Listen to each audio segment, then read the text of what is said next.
To exam express powered by PCS Manthan. आज है 1 अप्रैल और शुरू करते हैं आज का डिस्कशन। जो आज इम्पॉर्टेंट न्यूज़ है वो कवर करते हैं। पहली न्यूज़ है भारत अमेरिका त्रिसैनिक अभ्यास टाइगर ट्रम्प। तो जो युद्ध अभ्यास होते हैं वो आप एक एग्ज़ाम पर्सपेक्टिव से इम्पॉर्टेंट है। प्रीलिम्स में आपसे ऐसे क्वेश्चंस पूछे जाते हैं, मैचिंग में पूछ लिए जाते हैं। आपने देखा भी होगा इस बार एग्ज़ाम जो यूपीपीसीएस का था उसमें काफ़ी नए तरीके से, इनोवेटिव तरीके से सिंपल क्वेश्चंस पूछे थे। तो आपको थोड़ा सा डिटेल में पढ़ना चाहिए। तो जो भारत और अमेरिका के बीच में त्रिसैनिक अभ्यास हुआ है वो है टाइगर ट्रम्प। अलग से भी पूछ सकते हैं कि टाइगर ट्रम्प जो है वो किन देशों के बीच में होता है, तो वो आपको पता होना चाहिए। और ये कहाँ पे हुआ है? ये विशाखापत्तनम में हुआ है। 1 से लेकर के 13 अप्रैल के बीच में होगा ये।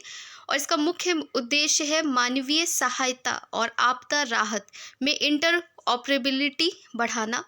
विशाखापत्तनम में हुआ है, इसे आप याद रखेंगे। नेक्स्ट हमारी जो न्यूज़ है वो है प्रधानमंत्री मोदी थाईलैंड में बिम्स्टेक शिखर सम्मेलन में होंगे शामिल। तो ये आपको पता होना चाहिए कि बिम्स्टेक जो है वो किससे रिलेटेड है। आपका जो पेपर मेंस का होता है GS2 का, IR का जो पेपर होता है वहाँ पे आप बिम्स्टेक के बारे में, सार्क के बारे में पढ़ते हैं। तो इसकी जो थीम है वो है prosperous, resilient and open BIMSTEC. और इसका जो फुल फॉर्म है वो आप कमेंट सेक्शन में बताइएगा। और इसका जो हेडक्वार्टर है वो कहाँ पे है, इसे भी आप कमेंट सेक्शन में ज़रूर लिखिएगा। तो इसके कुल सदस्य कितने हैं? 7 सदस्य हैं। ये बंगाल की खाड़ी क्षेत्र के देश हैं। और इसमें कौन कौन से देश आते हैं? भारत, बांग्लादेश, भूटान, म्यांमार, नेपाल, श्रीलंका और थाईलैंड आते हैं। थीम ज़रूर याद रखिएगा क्योंकि थीम बहुत पूछी जाती है। और इसका आयोजन जो हो रहा है वो बैंकॉक, थाईलैंड में हो रहा है। जो मेन न्यूज़ में भी हमें मेन पॉइंट्स निकालने हैं, तो ये याद रखिएगा।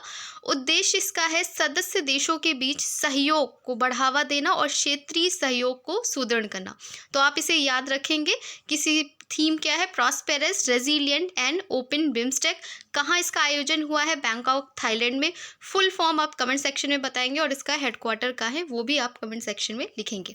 नेक्स्ट हमारी जो न्यूज़ है वो है मियामी ओपन 2025 याकूब मेसिंग की ऐतिहासिक जीत। तो इसके जो विजेता रहे हैं वो हैं याकूब मेसिंग, जो कि चेक गणराज्य से रिलेटेड है।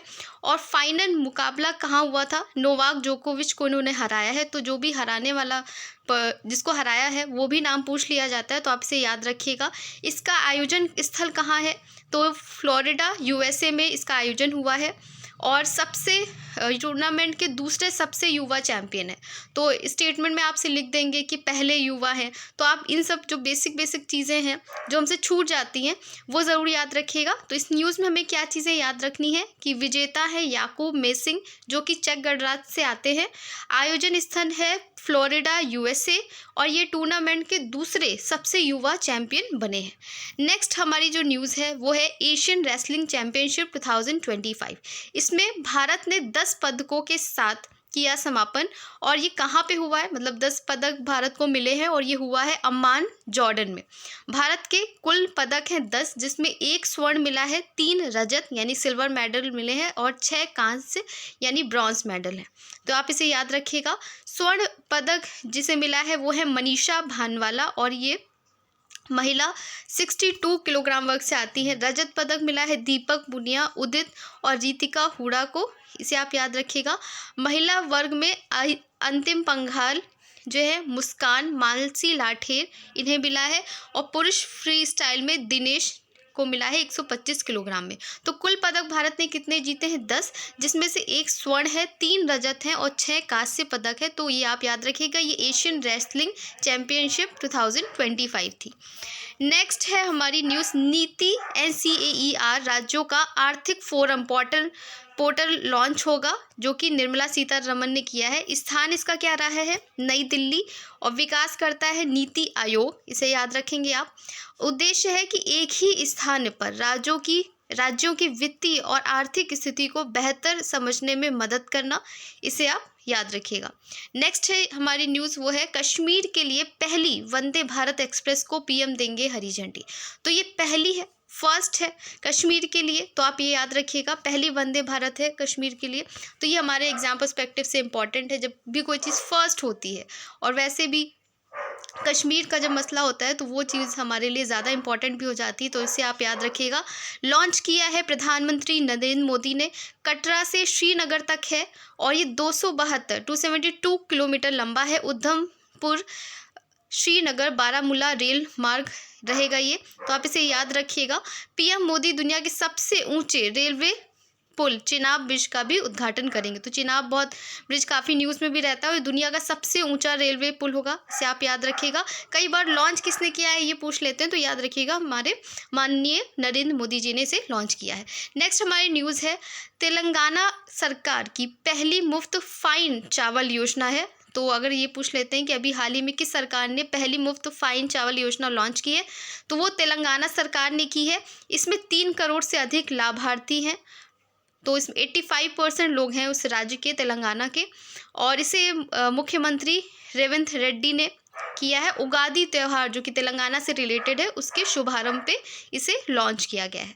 नेक्स्ट हमारी न्यूज़ है स्पेस एक्स फ्रेम 2 मिशन के बारे में।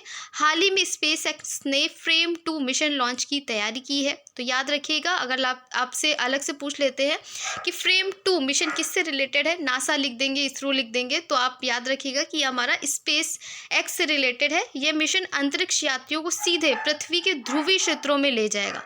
इसका उद्देश्य वैज्ञानिक प्रयोगों की एक श्रृंखला आयोजित करना है और इनमें अंतरिक्ष में पहला एक्सरे और माइक्रोग्रेविटी में मशरूम की खेती शामिल है। तो ये हमारे एग्जाम पर्सपेक्टिव से बहुत इंपॉर्टेंट न्यूज़ है, इसे आप ज़रूर याद रखिएगा। स्टेटमेंट वाइज आपसे पूछ लिए जाएंगे क्वेश्चन, तो आपको जो मेन पॉइंट है वो आपको याद रखने हैं। नेक्स्ट है हमारा अभ्यास इनियोकॉस 25 करके है, इसे आप याद रखिएगा। ये भारतीय वायुसेना की तरफ से है। ये द्विवार्षिक है, बहुराष्ट्रीय वायु अभ्यास ग्रीस में हेलेनिक वायुसेना द्वारा आयोजित किया जाएगा। तो यह भारतीय वायुसेना का है, पहली बात तो ये आपको पता होना चाहिए, तो इसे आप याद रखिएगा। और इसका उद्देश्य है अंतर्राष्ट्रीय सहयोग को बढ़ावा देना। नेक्स्ट हमारी जो न्यूज़ है वो है सरहुल महोत्सव से रिलेटेड। तो सरहुल त्यौहार किससे रिलेटेड है? झारखंड और छोटा नागपुर क्षेत्र के आदिवासियों के लिए एक सांस्कृतिक कार्यक्रम है। वसंत ऋतु में मनाया जाता है। साल के पेड़ की पूजा की जाती है इसमें। तो जब कोई महोत्सव न्यूज़ में होता है वो पूछ लेंगे, स्टेट आपसे पूछ लेंगे या कई जगह के महोत्सव आपसे पूछ लेंगे और मैचिंग में पूछ सकते हैं, तो इसे आप याद रखिएगा। नेक्स्ट हमारा है बाल मृत्यु दर के स्तर और रुझान रिपोर्ट आई है। तो ये संयुक्त राष्ट्र अंतर एजेंसी बाल मृत्यु दर आकलन समूह द्वारा हाल ही में बाल मृत्यु दर के स्तर और रुझान की रिपोर्ट जारी की गई है, तो इसे याद रखिएगा। ये रिपोर्ट्स वगैरह आप अपने आंसर में भी कोट कर सकते हैं। ये WHO, विश्व बैंक और संयुक्त राष्ट्र द्वारा किया जाता है, तो ये पूछ सकते हैं। इस तरीके का क्वेश्चन भी आया था आपके एग्जाम में, तो आप इसे याद रखिएगा कि इसका नेतृत्व यूनिसेफ, WHO, विश्व बैंक और संयुक्त राष्ट्र द्वारा किया गया है। नेक्स्ट हमारी न्यूज़ है NSO ने भारत के ऊर्जा आंकड़े 2025 जारी किए हैं। भारत के राष्ट्रीय सांख्यिकी कार्यालय NSO ने ऊर्जा सांख्यिकी भारत 2025 नामक वार्षिक प्रकाशन जारी किया है। ये व्यापक ऊर्जा रिपोर्ट भंडार क्षमता, उत्पादन और खपत से रिलेटेड है। तो ये रिपोर्ट किसने जारी की है? NSO द्वारा, भारतीय राष्ट्रीय सांख्यिकी कार्यालय द्वारा ये जारी की गई है।